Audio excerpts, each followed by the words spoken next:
with Chief Meteorologist Derek Beasley. We had some pretty good downpours down the eastern shore, huh? Yeah, we did.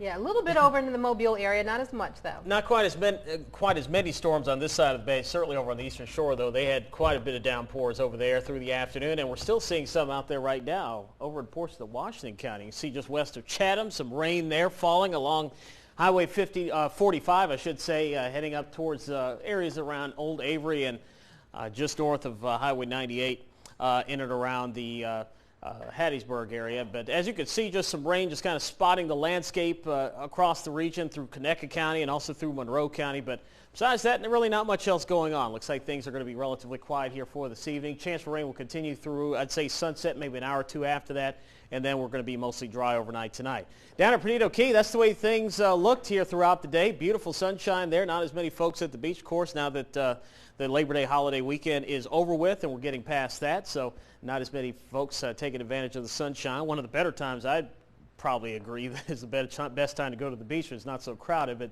over into Jackson County, over Davis Bayou, a few clouds around and a couple of showers as well. You can see how the clouds has kind of popped up throughout the day, but most of us saw some pretty decent sunshine. Temperatures mid to upper 80s to around 90 degrees, currently 86 in Mobile, feeling like 99 at Brookley Field.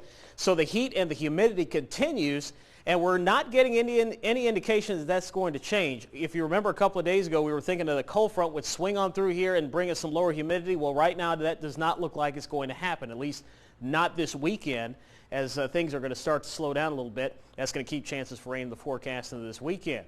Chance for rain, though, continues this evening through about sunset, and then we're going to be dry overnight tonight. Here's what's going on now. You can see the cold front right up here. This is the front, but notice it's really not moving that much. It's just across parts of southern Missouri into northern Arkansas, and it's not going to move that much here by this time tomorrow. A little bit closer. As it gets closer, though, it'll increase our chance for rain just a little bit. Chance for rain tomorrow about 30%. Chance for rain on Friday about 40 to 50% with emphasis on the inland counties a little closer to the front.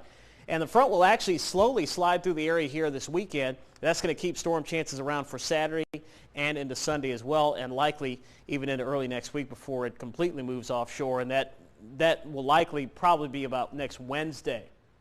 Tropics starting to get a little interesting here. We're watching this area.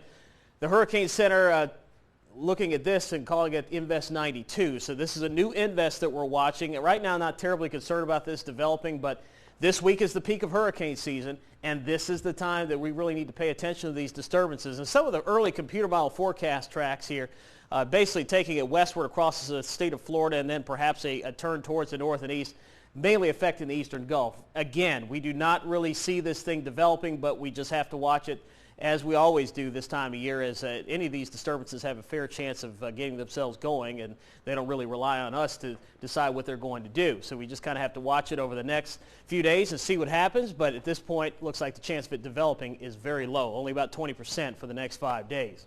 Here's a look at your hour-by-hour forecast for tomorrow. Clouds, sunshine, chance for storms about 30%, so more of the same. And no different for Friday on your 7-day forecast. No different into this weekend. Chance for storms this weekend, though, only about 30%, so very hit or miss. But the storm chances will stay around, and they'll likely continue into at least the first part of next week as well. So unfortunately, it doesn't look like we're going to see that lower humidity like we were thinking earlier. The weather pattern just kind of changed a little bit, and when the computer models got a little bit more data in them, they started coming up with a solution that says that the front's not going to push all the way through. So unfortunately, we'll just have some storms around and more humidity through the weekend. That's all right. We've just got a few more weeks left of summer, and we've been fortunate, of course, during hurricane season as well. So we really have. And then, of course, if you're not a fan of cold weather, just think back to January. We were covered in ice. So the heat and humidity isn't so bad, right? Yeah, when you compare it to that. Yeah. All right. Thanks, Derek. Sure.